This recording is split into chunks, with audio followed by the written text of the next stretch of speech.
Não é possível entender o Estado e o direito fora das formas sociais que os contêm, e estas, por sua vez, fora daquilo que a determina, que é a produção e a produção material da vida, que, uma vez compreendida, permite compreender as formas sociais, dentro delas o direito. Né? O fato de ele ter morrido no meio do caminho, né? Ele estava insinuando o caminho de volta quando morreu em 1883, não quer dizer que o seu projeto é um projeto de só ida. Né? Ele faz a pretensão de descer as determinações e voltar às formas como é próprio do seu método.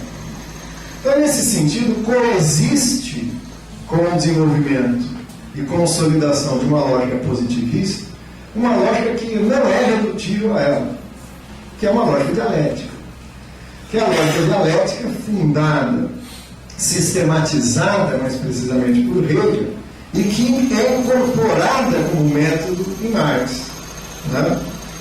Sob esse aspecto, a crítica pós-moderna tem uma postura estranha. Por quê? Porque ela prefere acomodar essa tradição por uma só, a tradição da modernidade. Né?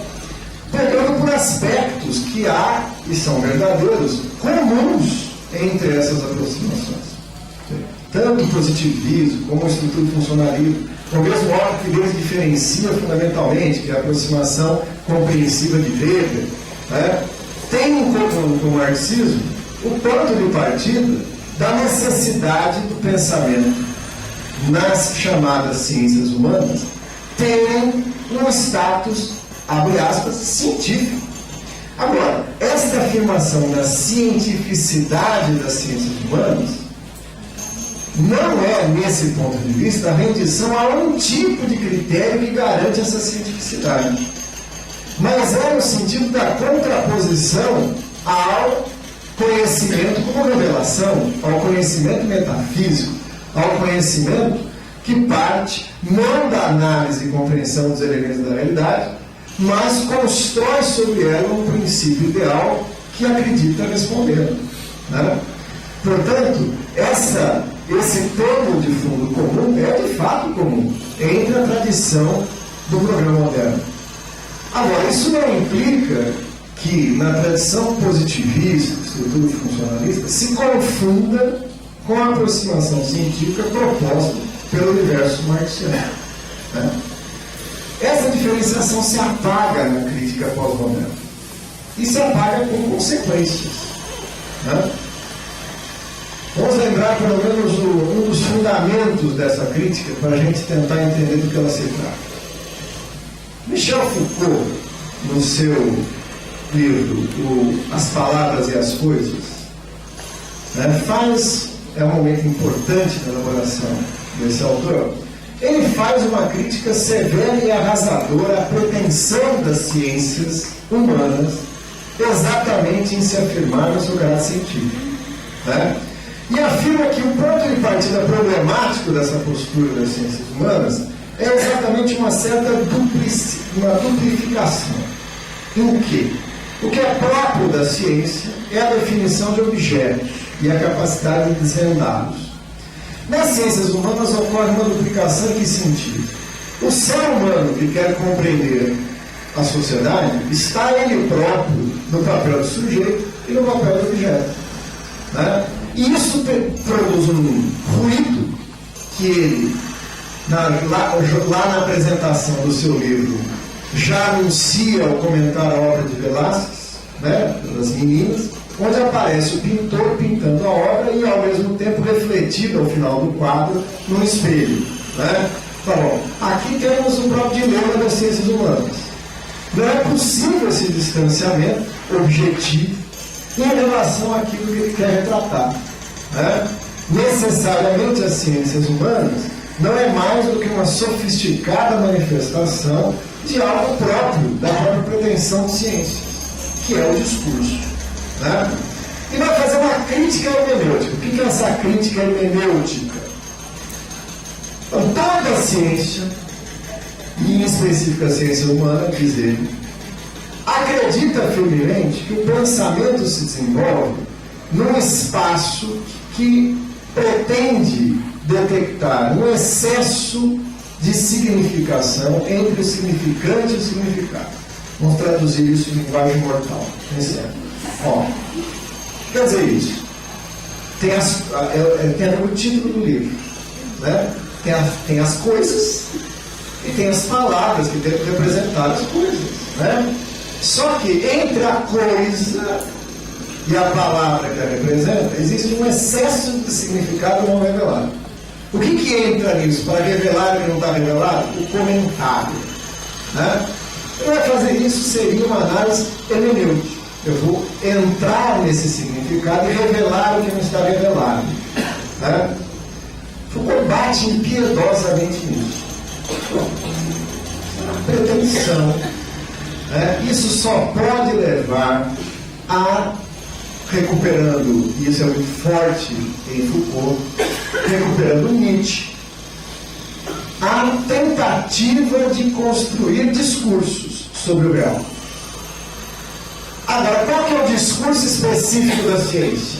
O discurso que crê que, no caso da ciência, aquilo que o seu discurso revela é a verdade.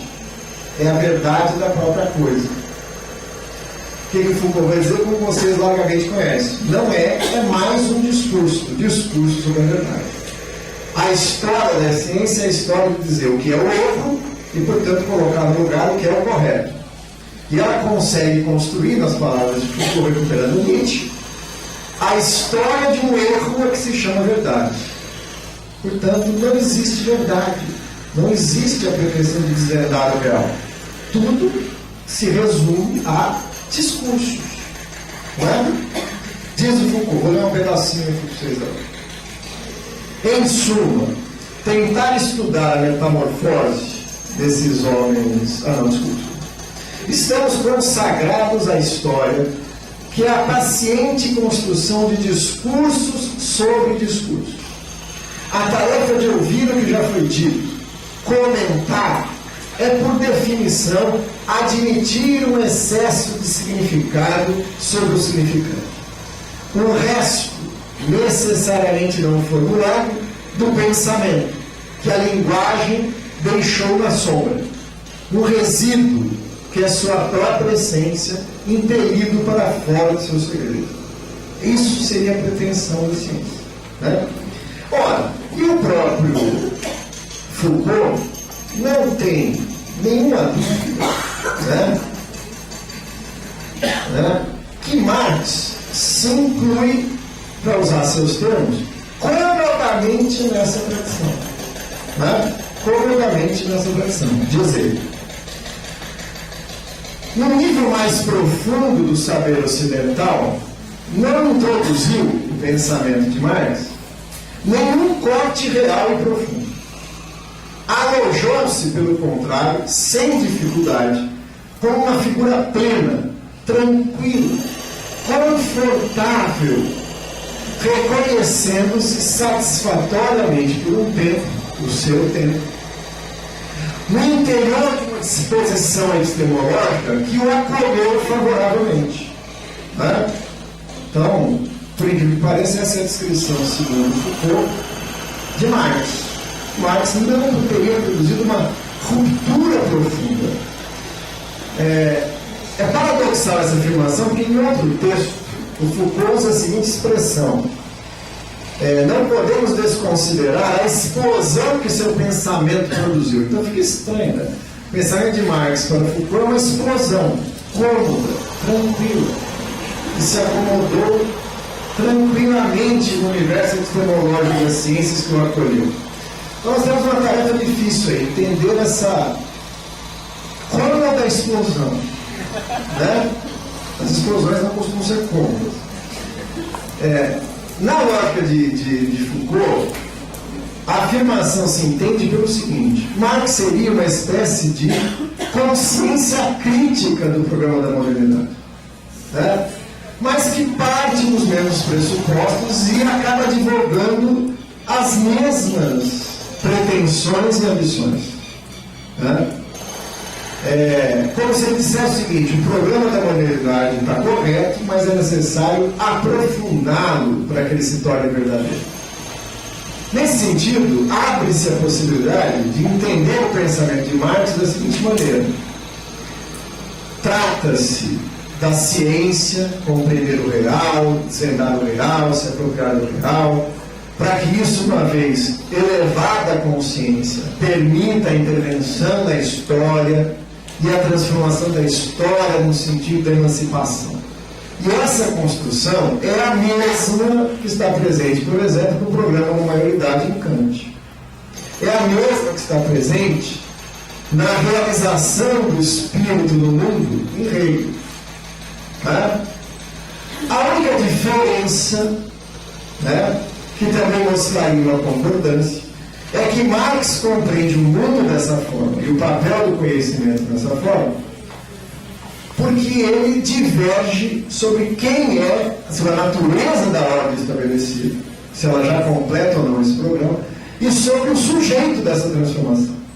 A afirmação de Marx no programa da modernidade sobre o comando da burguesia restringe-se ao limite da emancipação política e a necessidade da emancipação humana faz com que Marx busque um outro sujeito. O que diz Foucault? Essa afirmação revela que Marx tem uma concordância no programa. A história tem sentido, a história tem uma teologia, isso é dado por sujeitos. O que ele discorda é que o sujeito burguês tenha realizado isso e coloca no lugar um outro sujeito, o proletariado. Então Marx havia trocado de sujeito, mas não de concepção. Tudo bem? Hegel poderia dizer que viu o espírito absoluto passear em Iena, né? Num cavalo branco, é a frase do Hegel: eu vi o espírito absoluto passar num cavalo, montado a cavalo em Iena. E Marx falou: não, o espírito absoluto estava um pouco atrás, mal vestido, né? Reclamando e com inveja que não tinha um cavalo, né? Ou seja, então Marx atribui ao proletariado. Ora, diz Foucault, essa é ainda a mesma aceitação de uma ideia, de um conceito que deriva não do real, mas do próprio conceito. Então, o espírito absoluto de Hegel é a classe revolucionária de Marx, mas a lógica da construção é a mesma. A própria apreensão do conhecimento, na sua tentativa de apropriar do mundo, é uma tentativa de compreender o mundo e, portanto, construí-lo idealmente. Nessa aproximação, não é por acaso eu estou tentando pegar Foucault aqui, tem embutido uma crítica ao procedimento científico de produção do conhecimento e à própria noção de pesquisa. O que vai dizer o Foucault? Qual é o erro dessa aproximação da história? Dizer, esse erro está no fato de que, através do conhecimento, se cria um ordenamento lógico-conceitual que gera a impressão para o sujeito do conhecimento de desvendar o sentido do real, quando, na verdade, o aprisiona nesse encadeamento conceitual e lógico. A própria definição dialética de Foucault ajuda a entender o que ele está falando. O que o Foucault diz? A dialética hegeliana, e por consequência marxista, é, na verdade, a tentativa de aprender o aleatório e casual do mundo num esquema lógico compreensível. É um esqueleto no qual se apropria da aleatoriedade do real. E o real é aleatório, ele é casual, ele é desconexo, ele é pulverizado, ele é sem sentido. Não é? O Marx, nesse sentido, se acomodaria pacificamente nisso. Ele apenas discorda das conclusões e das premissas, mas não do programa do conhecimento. Vocês deveriam estar preocupados nesse momento com uma questão. Olha, que tem um problema de percurso aqui. O pessoal nos trata muito bem quando a gente vem para cá, leva a gente para comer antes, um peixe maravilhoso e tudo mais. Depois quer que a gente discuta filosofia com as pessoas. Né? Então, aqueles que estão acordados ainda devem ter uma pergunta. Qual seria essa pergunta? Instigante essa crítica. Essa crítica é uma crítica instigante, interessante. Sedutora. Né? Uma crítica sedutora. Muito interessante. Como é que organiza uma pesquisa em relação a isso? Problemas, muitos problemas. Né? Vamos tentar chegar nisso. Ora, isso não quebra a própria capacidade de compreensão do mundo? Né? Se todo o discurso científico é um discurso, uma apropriação do real, trata-se de uma disputa de discursos. Não é? Então, que sentido tem capital real? Tem. Vocês vão ver que daí vai derivar, não diretamente de Foucault, que é antes mais dado no pensador sério, mas de alguns que vão derivar daí algumas conclusões, método de pesquisa e tal, um método que tem sido largamente utilizado. Então vamos chegar lá. Qual é o problema dessa aproximação? Vamos começar pontuando dois deles. É muito comum no debate com Marx usar uma tática que costuma ser muito eficaz. Logo depois que eu simplifico o pensamento de Marx em 3 características, basta eu criticar essas 3 características que eu julgo ter criticado o pensamento de Marx. Né? O que facilita os críticos do marxismo é que tem muitos marxistas que contribuem incrivelmente com isso. Né? O que Marx realmente disse, eu vou explicar agora, vocês vão entender, e fazem certas caricaturas, que aí é muito mais fácil pegar um comentador desse, bater no comentador na caricatura e julgar que assim está criticando Marx. Pegar o próprio é algo difícil. Né? Então é melhor pegar as caricaturas. O segundo elemento perturbador dessa crítica é que ela tem uma armadilha embutida. Se você reduzir a afirmação Foucaultiana de que a ciência, tal como no seu programa moderno se apresenta, traz a pretensão de um discurso